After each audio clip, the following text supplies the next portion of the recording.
கிறிஸ்துவுக்கு புகழ். மரியே வாழ்க. நீங்க மாதாவோட அக்ரிமெண்ட் பண்ணிக்கிறதுக்கு தயாரா இருக்கீங்களா?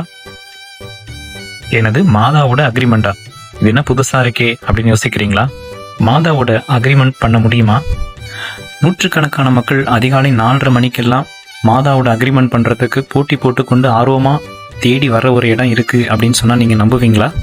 இந்த 2 கேள்விகளுக்கும் விடை தரக்கூடியது தான் இந்த பதிவு. இந்த இடத்துக்கு பெயர் கிருபாசனம் தியான மையம், உடன்படிக்கை மாதா ஆலயம்னு சொல்லுவாங்க.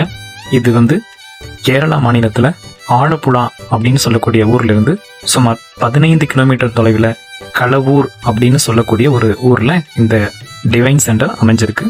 இது மிகவும் புதுமை வாய்ந்த பல அற்புதங்கள் நிகழ்த்தப்பட்ட ஒரு இடம். இந்த கிருபாசனம் டிவைன் சென்டர் 35 ஆண்டுகளுக்கு முன்னாடி நிறுவப்பட்டது. இங்க 2004ஆம் ஆண்டு டிசம்பர் மாதம் 7ஆம் தேதி மதியம் சுமார் 2:30 மணி போல இங்க மாதா காட்சி தந்து பல அற்புதங்களை நிகழ்த்தி இருக்கிறாங்க. இன்னைக்கு வரைக்கும் அதிகாலை 4:30 மணிக்கெல்லாம் மாதாவுடைய பக்தர்கள் கூட்டம் இங்க அலைமோதுறதை பார்க்கும் பொழுதே இங்க எவ்வளவு புதுமைகள் நடந்துகிட்டு இருக்கு அப்படிங்கறத நம்மளால உணர முடியும். இங்கே மாதாவோட உடன்படிக்கை செய்து கொண்டு அதன் மூலியமாக தங்களுக்கு கிடைத்த அற்புதங்களை பற்றி மக்கள் சாட்சியாக சொல்லும் பொழுது நமக்கு மிகவும் ஆச்சரியமாகவும் வியப்பாகவும் இருக்கும். இங்க மாதாவோட உடன்படிக்கை செய்யறதுக்காக ஒரு ஜெப கூட்டம் நடைபெறும். அந்த ஜெப கூட்டம் முடிஞ்ச உடனே நமக்கு 2 படிவங்கள் கொடுப்பாங்க.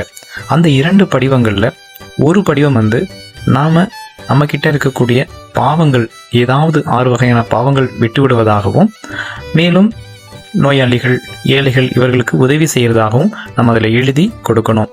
இன்னொரு படிவத்தில் நாம வேண்டக்கூடிய, நாம எதிர்பார்க்கக்கூடிய வரங்கள், 6 வரங்களை அதில் குறிப்பிடணும். இதன் தொடர்ச்சியாக ஜெபங்கள் எப்படி செய்யணுங்கிறத வகுப்புகளும் இங்கே சொல்லி தருவாங்க. அதை தொடர்ந்து கடைபிடிச்சா நம்ம கேட்ட 6 வரங்களும் நமக்கு அப்படியே கிடைக்குது அப்படின்னு இங்க வரக்கூடிய மாதாவுடைய பக்தர்கள் சொல்லக்கூடிய சாட்சியத்திலிருந்து நமக்கு உறுதியாக தெரிகிறது. உங்களால் முடிஞ்சா இந்த கிருபாசனம் தியான மையத்துக்கு ஒரு தடவை சென்று மாதாவை வழிபட்டு வாங்க. நீங்க கேட்கிற வரத்தை மாதா உங்களுக்கு கொடுப்பாங்க. மரியே வாழ்க. கிறிஸ்துவுக்கு புகழ்.